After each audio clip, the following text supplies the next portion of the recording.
Basis salt की next video. NaOH को अगर पानी में डाल देते हैं तो Na plus and OH minus ions बन जाते हैं, ये ब्रेक हो जाता है, डिसोसिएट हो जाता है, ठीक है, आयंस में। तो इट मीन्स जो भी बेसिस, NaOH बेस है, बेस जो पानी में डिसोसिएट हो जाएं उनको हम अल्कलीज बोलते हैं। सेम KOH अगर पानी में डालेंगे K प्लस OH माइनस और MgOH ट्वाइस भी Mg2 प्लस OH माइनस। मैंने आपको बताया था OH माइनस आयंस हो, इट मीन्स वो बेसिक है नेचर में, ठीक है। तो बेसिस जितने भी हैं पानी में सॉल्यूबल होते हैं उनको अल्कलीज बोलते हैं। तो सारे बेसिस अल्कलीज नहीं होते, जो डिजॉल्व होते हैं वही होते हैं। उसके बाद नेक्स्ट टॉपिक है हमारा process of dissolving an acid और base to water is highly exothermic. अगर हम एसिड को या बेस को पानी में डालते हैं तो बहुत ज़्यादा हीट निकलती है, ठीक है। तो एसिड को हमेशा पानी में डालना चाहिए, कभी भी पानी में एसिड नहीं, सॉरी, एसिड को पानी में ऐड करना है, ना कि उल्टा इससे। अगर वाटर को ऐड करोगे ना एसिड में तो हीट जो नीचे बेस पे एकदम से आ रही है ना वो एकदम से स्प्लैश आउट हो सकती है, बाहर आ सकती है, उससे बर्न्स हो सकते हैं। तो इसको रीज़न को हम बोलते हैं लोकल हीटिंग। ये भी याद रखना, ये भी क्वेश्चन बन सकता है आपका, ठीक है। उसके बाद है मिक्सिंग ऑफ एन एसिड और बेस विद द वाटर। अगर आप एसिड या बेस को पानी में मिक्स कर देते हो तो उससे उसके कंसंट्रेशन कम हो जाती है। अगर एसिड है तो H3O आयंस कम हो जाएंगे, अगर बेस है तो OH माइनस आयंस कम हो जाएंगे। इस प्रोसेस को डाइल्यूशन बोलते हैं और इस प्रोसेस को डाइल्यूटेड हुआ, यानी वो एसिड डाइल्यूट हुआ है। साइज इंपॉर्टेंट है क्वेश्चन यहाँ पे कि एक्वस सोल्यूशन जो है वो कंडक्ट क्यों करता है, क्योंकि इसमें H प्लस आयंस होते हैं। HCl कलर क्यों नहीं चेंज करता, क्योंकि वो एक्वस फॉर्म में नहीं है। और डाइल्यूट करते हैं तो क्यों एसिड ऐड करने, मैंने भी बताया स्प्लैश हो सकता है लोकल हीटिंग के कारण।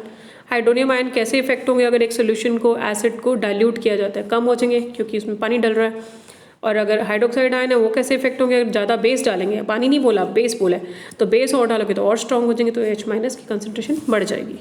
pH स्केल क्या होता है, pH स्केल जो है, pH पोटेंज वर्ड बना है जर्मन से, ठीक है। इसका मतलब पावर, कि हमें किसी सोल्यूशन की पावर चेक करनी, कितना एसिडिक है कितना बेसिक है, उसके लिए pH स्केल होता है।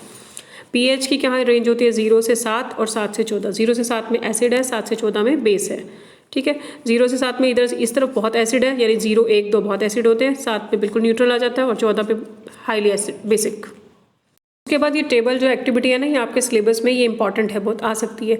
गैस्ट्रिक जूस जैसे हमारे जो स्टमक में होता है उसका क्या कलर होता है, ऑरेंज रेडिश सा होता है, रेडिश होगा इस तरफ, यहाँ थोड़ा बुक में कलर मिसमैच है।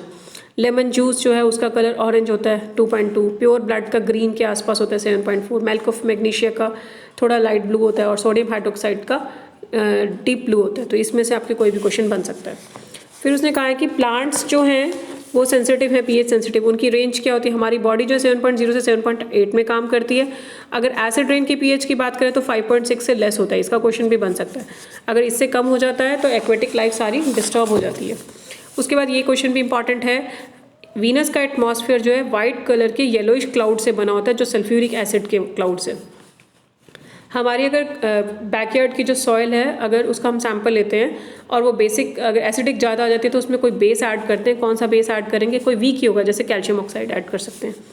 और हमारा डाइजेस्टिव सिस्टम जो है, हमारे स्टमक में हाइड्रोक्लोरिक एसिड रिलीज़ होता है, कई बार ज़्यादा रिलीज़ हो जाता है, हम खाना ज़्यादा खा लेते हैं तो क्या होता है, एसिडिटी होती है, तो हम एंटा एसिड लेते हैं उसको रिमूव करने के लिए। कौन सा antacid, magnesium hydroxide, milk of magnesia, MgOH twice, Eno वगैरह जैसे डाइजीनो उसमें इसी इंग्रेडिएंट से बने होते हैं।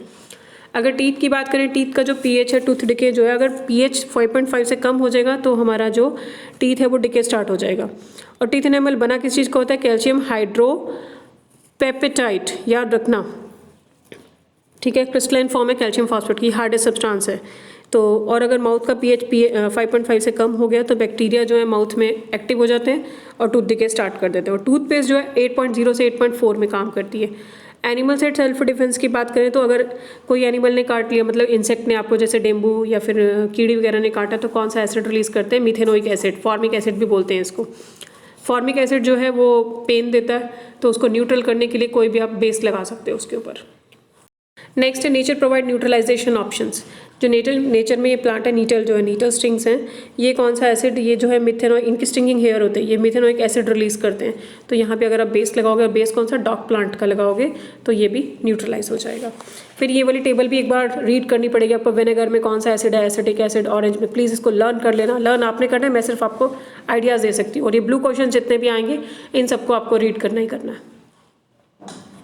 उसके बाद रॉक सॉल्ट पढ़ लेना। रॉक सॉल्ट कैसे बनते हैं, जब सीज और बायोजोन एजेस ड्राई अप हो जाते हैं। ये काला रंग